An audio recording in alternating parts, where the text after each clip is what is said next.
Hey friends, welcome back to the channel and welcome to our first video of 2021. If you're watching this at a later date, I do have a few things to say, so if you do want to skip to the question, please go to the timestamp that you see on the screen. So, I haven't posted in a while. A lot of things happened. I had to take some exams, concentrate on my final undergrad semester last year, and I graduated. So that happened. We also got to 200 subs, which is insane. I am super grateful to all of you who are subscribed and watch the videos. It means a lot to me. Thank you for all the support. If you're not subscribed yet, please do. A large percentage of people who watch the videos are not subscribed, so I'd really appreciate it if you do. And thank you so much for that. I have an interesting lineup of videos coming up for 2021, so please stay tuned for that. Again, thank you so much. When I started this channel, I never ever had an idea that it would get up to 200 people waiting for me to upload videos about algorithms and data structures. So thank you so much for that, and let's get into the video. This question is LeetCode 130. It's a medium question, and it's called Surrounded Regions. And basically, you're given a 2D board containing X's and O's, and you should capture all the regions surrounded by X. A region is captured by flipping all the O's into X's in that surrounded region. This question simply wants to test your understanding of graph traversal algorithms like DFS and BFS. And how do we solve this question? Well, I want you to think of it as a group of people, or like an army of people. We have people X and then we have people O, and those two groups of people belong to different armies. And if any group of O's are completely surrounded by X's, like what we see in this case right here, there's a group of O's that are surrounded by X's. We're going to change all those O's to X's. So that's simply what the question wants us to do. So as you can see, there is another O here on its own. We're going to call this the Lone Ranger.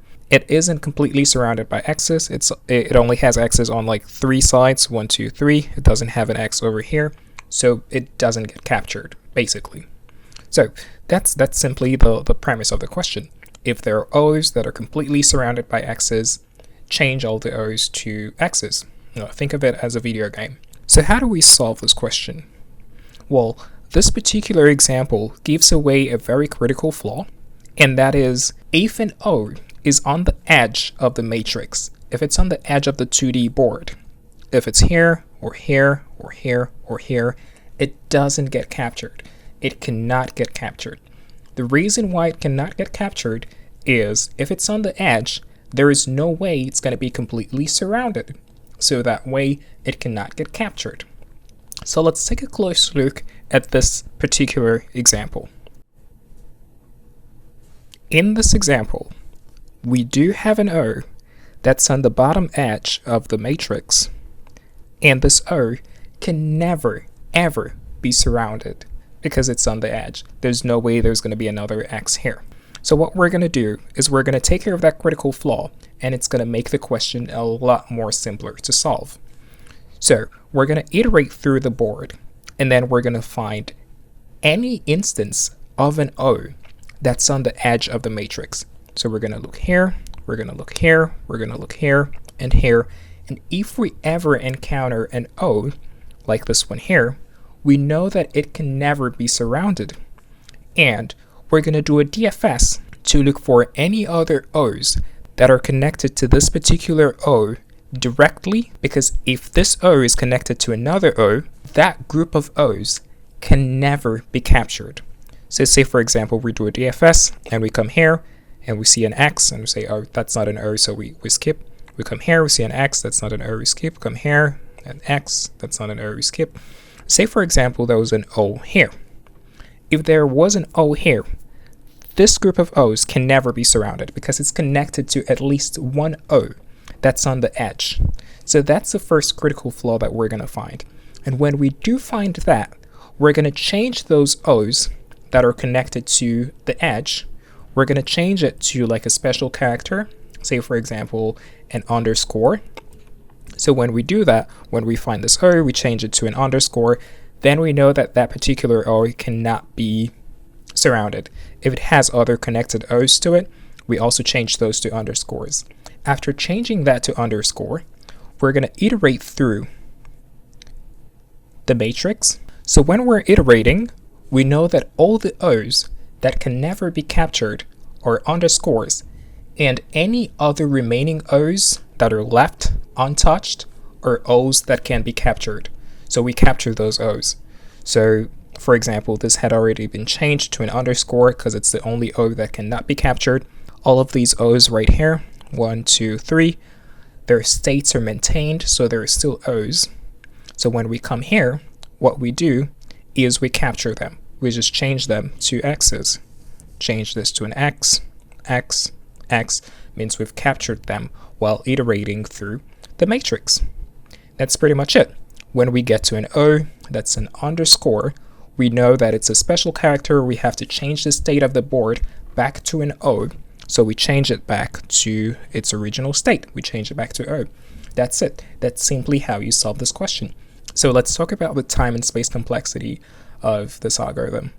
So for time complexity, we're going through every single row and every single column as we iterate through the board. So time complexity is, let's say, O of n times m, where n is the number of rows and m is the number of columns. And for space complexity, we don't need to create an additional matrix. We're just going to use the 2D matrix that we're given. So space complexity is O of 1. So that's pretty much it. Let's dive into the code for this question. The first thing we may want to do is check for edge cases. So in cases where the board is empty, we just want to return. So we can just say if board.length is equal to 0 or board is equal to null. If this is ever the case, we just want to return because there's nothing to check. Now that we have that covered, we want to check the edges of the board. So we're first going to check the first column and the last column. We're going to do it in a for loop. So we're going to say for, I'm going to say integer row because the row is going to change. Row is equal to 0, row is less than board.length, row plus plus. And then we can access the board at this particular row of column 0 and the very last column.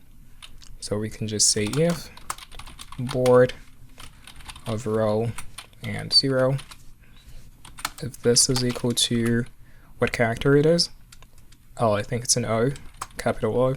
If it's equal to a capital O, then we want to set it to an underscore, right? Row of 0 is equal to an underscore. So we set it to an underscore. So what we did here is we iterated through the first column of the board and we changed all the O's to underscores. So for example, this is what we did. We just iterated through this edge, the first column, and then we looked for any O. If we ever found an O, we just changed that O to an underscore. So that's what we did. Now, in that same for loop, we're going to look for an O in the last column. That's this guy right here. How do we do that? We just say if board of row, and if we want to get the index of the last column, we can just say board of 0.length minus 1, I think. So this gives us the index of the last column.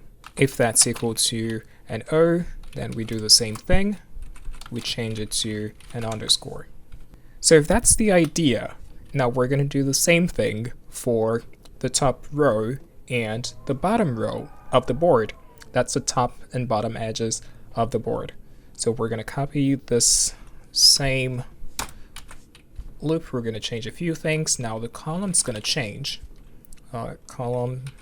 And for the top row, it's going to be board of 0 of this column. If it's equal to O, we change it to an underscore. Same thing for the bottom. It's going to be board of board.length minus 1 of column. And if this is an O, then we change it to an underscore. But this doesn't really solve the problem. What we've done is we've only changed one cell to an underscore, but we want to change all the connected cells that are connected to an O at the edge. We want to change all of those cells to an underscore because they can't be captured. We want to mark them as these guys are special, they cannot be captured. So by doing this, what we're doing essentially is only changing the one cell that's on the edge, but we do want to change all the connected cells. So we have to write like a DFS function that is going to do that for us. I just did this so you would understand how things are going. So now we're going to actually write the DFS function. So I'm just going to say public void, let's call it change, and it's going to take in a couple of things actually. It's going to take in the board, that's a character array, character 2D array, let's call it board, and it's going to take in a row, that's a particular row that we're at, and it's going to take in a column, that's for the cell, the information for the cell that we should spread around. So this is going to be a recursive function. We have to check our base case. So if row is less than 0, if we're ever out of bounds, if we're so far left that we're out of bounds, we want to return. Or if we're so far right that we're out of bounds, it's board.length, we also want to return. And we do that for the column too. Column is less than 0, or column is greater than board of row.length. Or if this particular cell is an x, I think that's it, equal to x, or if it's a particular cell that we're looking at is an underscore, it means we've already got to it, so we also return. So if this is ever the case, all we want to do is go back up the recursive call and return. Oh, we should have an equal to sign here. Now that we have our base case, we can write our recursive case, which will just change all the connected O's to underscores. So underscores. So we call change. Board's gonna stay the same. Row, and we want to check the top column. So column plus 1. I'm just gonna copy this 4 times. We want to check the 4 immediate neighbors of this particular cell, because we want to check all the cells connected to it. So row, we want to check the bottom column, so column -1. We also have, now it should be row -1 and row +1.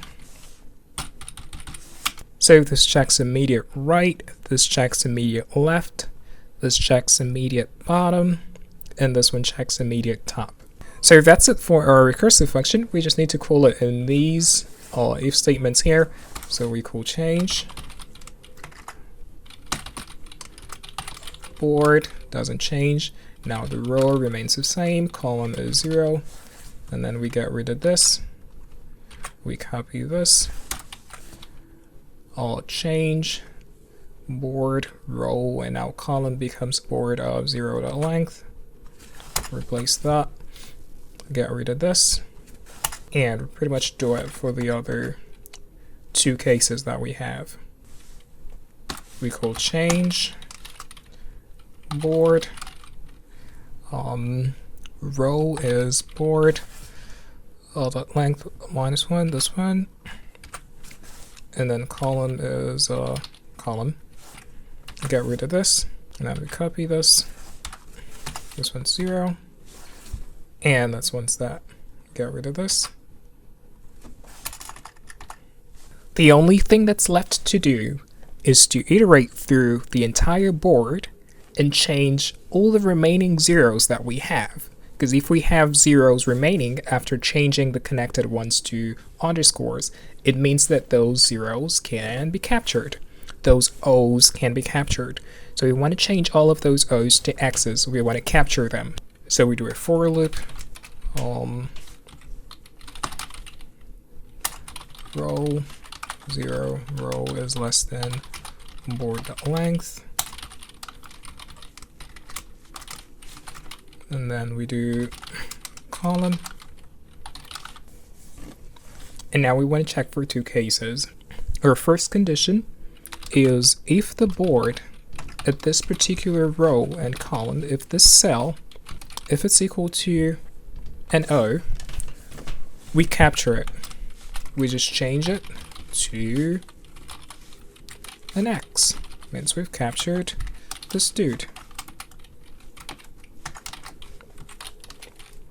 And then our next condition is if the board at this particular row and column, if the cell is equal to an underscore, which means it was one of the special ones, one of the ones that we marked as can never be captured because they were connected to cells on the edge, then we can just change it back to an O.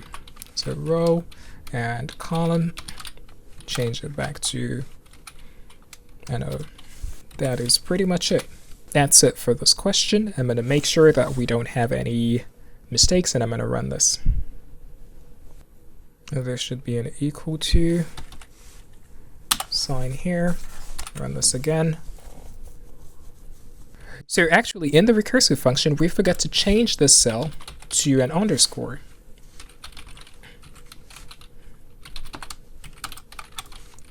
We just checked if it was an underscore. We never actually changed it to an underscore. So we have to change it, and then we go check for the other connected cells, and then we change those before calling the recursive cases. Let's run this again. Hopefully this is the last one. Okay, cool. It's accepted. So I'm going to submit this and see how fast it is. Alrighty, so that's how you solve this question, guys. It seems pretty fast, faster than almost all the submissions for Java. So yeah, if you like this type of content, please consider subscribing to the channel, comment down below if you have something to say, smash the like button for the YouTube algorithm, and share this video around the community, and I'll see you in the next one. Bye bye.